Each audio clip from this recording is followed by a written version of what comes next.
अस्सलाम वालेकुम, welcome back to human computer interaction lab week 4। इससे पहले हम लैब में कवर कर चुके हैं functional requirements, mental model, slips and mistake, analogies, cognitive load and feedback.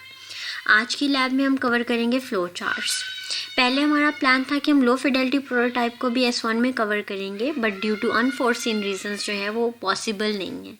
इंशाल्लाह हम लो फिडेलिटी प्रोटोटाइप को S2 के सिलेबस में कवर करेंगे। फ्लो चार्ट बेसिकली क्या होता है? फ्लो चार्ट एक सिंपल रिप्रेजेंटेशन है जिसमें हम किसी भी चीज़ को इन स्टेप्स या इन सीक्वेंस रिप्रेजेंट कर सकते हैं। किस किस चीज़ को रिप्रेजेंट कर सकते हैं? कोई भी प्रोसेस हो सकता है, प्रोजेक्ट का वर्कफ्लो हो सकता है, कोई एल्गोरिदम हो सकता है, वो तमाम चीज़ें जिनको आप ब्रेक डाउन कर सकें और सिंपल स्टेप्स में प्रेजेंट कर सकें, उसके लिए हम फ्लो चार्ट बना सकते हैं। फ्लो चार्ट बनाने से फ़ायदा क्या होता है? फ्लो चार्ट हमें हेल्प आउट करता है किसी भी चीज़ को एक्सप्लिसिटली विजुअलाइज करने में, उसके स्ट्रक्चर को विजुअलाइज करने में कि कौन सी चीज़ किससे कनेक्ट है, किस तरह से चीज़ों का फ़्लो चलेगा और किस चीज़ के अगेंस्ट क्या प्रोसेस होगा। फ्लो चार्ट रिप्रेजेंट किस तरह से होते हैं? सिंपल बॉक्सेस और एरोज से। अब उस बॉक्सेस या एरोज में कौन कौन से सिंबल्स आ जाते हैं? देयर आर मैनी, लेकिन फॉर द टाइम बिंग हम अपने प्रोजेक्ट के लिए सिंपल से सिंबल्स यूज़ करेंगे, जिसमें हमारे पास स्टार्ट और एंड सिंबल है, एरो सिंबल है, इनपुट आउटपुट सिंबल है, प्रोसेस सिंबल है एंड डिसीजन सिंबल है। मोरलेस यही सिंबल्स आप तब भी यूज़ करेंगे जब आप अपने FYP की रिपोर्ट्स बनाएंगे और उसमें एक्टिविटी डायग्राम्स बनाएंगे। फ्लो चार्ट रिप्रेजेंट किस तरह से होते हैं? हम स्टार्ट करते हैं कोई भी एक्टिविटी और देखते हैं कि उसके अगेंस्ट प्रोसेस किस तरह से चल रहे हैं और फिर उन प्रोसेस को ब्रेक डाउन करते हैं। अगर कोई इफ एल्स क्वेश्चन है तो नो के अगेंस्ट क्या प्रोसेस होगा, येस के अगेंस्ट क्या प्रोसेस होगा, और वो प्रोसेस की स्टेप्स या सीरीज चलती जाती हैं अनटिल अनलेस कि आप टर्मिनेशन पॉइंट तक पहुंच जाते हैं।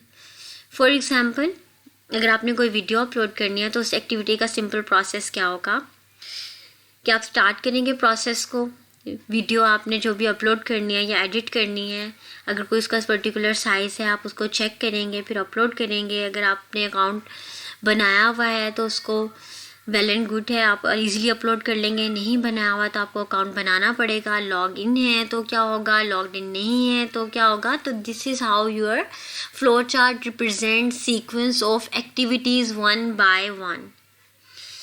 एक और एग्जाम्पल कि अगर कोई कस्टमर आता है और वो टेलर से अपना बैलेंस पूछना चाहता है, टेलर से आईडी पूछेगा, आईडी वैलिड है तो क्या होगा, इनवैलिड है तो क्या होगा, बैलेंस ठीक है तो क्या होगा, नहीं ठीक तो क्या होगा, ये तमाम चीज़ें। तो फ्लो चार्ट से आप इजीली रिप्रेजेंट कर सकते हैं कि ओवरऑल आपका प्रोजेक्ट एक्टिविटीज स्टेप्स किस तरह से ब्रेक डाउन होंगे, किस तरह से कनेक्टेड होंगे और किस तरह से आप उनको लेकर चलेंगे। अब जो आपने फ्लो चार्ट्स बनाने हैं वो आपने कुछ इस तरह से बनाने हैं। आपने एक्टिविटीज़ को ब्रेक डाउन नहीं करना। इन अदर वर्ड्स, जिस तरह से FYP रिपोर्ट में आप activity by activity flow chart बनाते हैं वो आपने वैसे नहीं बनाने। आपने पूरा एक फ्लो चार्ट बनाना है जो कि आपके पूरे प्रोजेक्ट को एट अ टाइम रिप्रेजेंट कर रहा होगा। उसमें आपने तमाम एक्टिविटीज़ का फ़्लो डिस्क्राइब करना है कि कौन सी चीज़ किससे कनेक्टेड होगी, किस प्रोसेस के बाद क्या आएगा। ये कुछ एग्जांपल्स हैं, बच्चों ने चार्ट पेपर के ऊपर जो है वो फ़्लो चार्ट बनाकर सबमिट करवाए हुए हैं। आप चाहें तो कोई टूल यूज़ कर सकते हैं या इसी तरह से कुछ सबमिशन के लिए जो है वो बना सकते हैं। अब आपकी जो लास्ट असाइनमेंट है वो यही है कि आपने फ़्लो चार्ट बनाने हैं अपने उस प्रोजेक्ट के जो आपने सिलेक्ट किया है फॉर